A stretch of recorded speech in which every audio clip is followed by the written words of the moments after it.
Q&A న్యూస్కు స్వాగతం.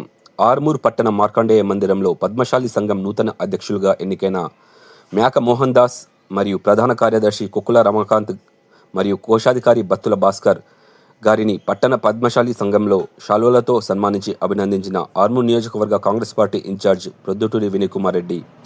ఇట్టి కార్యక్రమంలో ఆర్మూర్ పద్మశాలి కులస్తులు, ఆర్మూర్ మాజీ మున్సిపల్ చైర్మన్ త్రివేణి గంగాధర్, ఆర్మూర్ నియోజకవర్గ పద్మశాలి సంఘం అధ్యక్షులు Sunil, Armoor market yard vice chairman Isapalli Jeevan, అలాగే ఆర్మూర్ పట్టణ కాంగ్రెస్ పార్టీ అధ్యక్షులు మరియు ఏఎంసీ చైర్మన్ సాయిబాబా గౌడ్, ఆర్మూర్ పట్టణ మాజీ మున్సిపల్ పవన్ పండిత్, ఆర్మూర్ పట్టణ మాజీ municipal vice chairman Lingagoud, Ravigoud, Jimmy Ravi, Sadashiv, Limbadri, Rajubhai, Ravikanth, Chittireddy, Bhupendra తదితరులు మరియు నాయకులు ఇటు కార్యక్రమంలో పాల్గొన్నారు.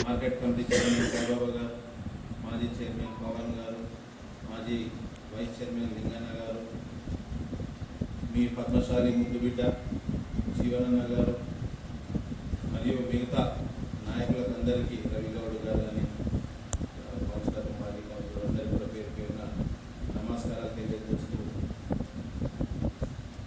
ఏదైతే మీరు చెప్పడం జరిగిందో అన్నగారు చెప్పారు, మోహన్ దాస్ అన్న 2 సంవత్సరాల సమయంలో సంఘం కంప్లీట్ చేయాలని చెప్పి కోరడం జరిగింది.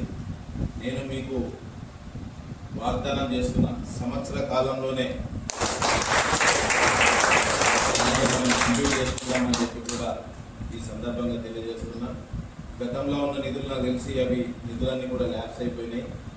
తొందరలోనే 20 నుంచి 25 లక్షల నిధుల్ని సంఘం కోసం కేటాయిస్తానని చెప్పి కూడా అదే రకంగా మీకు ఎటువంటి అక్కడ ఏ అవసరం ఉన్నా సరే తప్పకుండా ఇంకా బాగుంటుందని యొక్క అభిప్రాయం. ఎందుకంటే అదే ఫంక్షన్ హాల్లో మనం సంఘాన్ని నడపవచ్చు. అదే రకంగా ఎవరైనా లేని వాళ్ళు ఉంటారు, వాళ్ళకి పెళ్లి కూడా మనము చేదోడు వాదివాడుగా ఉంటాం కనుక సంఘాన్ని మనం కంప్లీట్ చేసుకుందామంటే దానికి ఒక 30 నుంచి 40 లక్షల రూపాయలు మండపాన్ని నేను ఇస్తానని చెప్పి ఇప్పటివరకు నేను చూడలేదు. పొద్దున చూద్దామంటే కూడా మీ సంఘ సభ్యులందరూ రండి, మీ సమయం చెప్పండి, ఈ సంఘానికి అక్కడికి ఫంక్షన్ హాల్ దగ్గరికి వస్తా, ఫస్ట్ ఫంక్షన్ హాల్ చూసి దాని తర్వాత సంఘం దగ్గరికి వెళ్దాం. ఈ 2 కంప్లీట్ చేసే బాధ్యత నాది. అట్లనే ఇందాక ప్రతినిధులు చెప్పినట్టు సునీల కాంగ్రెస్ ప్రభుత్వం ఉంది, మనం ఇప్పటికే నష్టపోయినాం.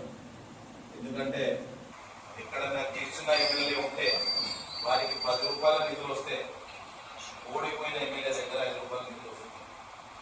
అలాగా ఓడిపోయిన ఎమ్మెల్యే అంటే ఎక్కడైతే కాంగ్రెస్ ఎమ్మెల్యే లేడో అక్కడ సగానికి మనకు నిధులు వస్తుంది. మనకున్న మంచి మంత్రులతో కానీ ముఖ్యమంత్రి గారితో కానీ ఉన్న సాన్నిధ్యంతో మనం చాలా వరకు నిధులు తీసుకురావడం జరిగింది.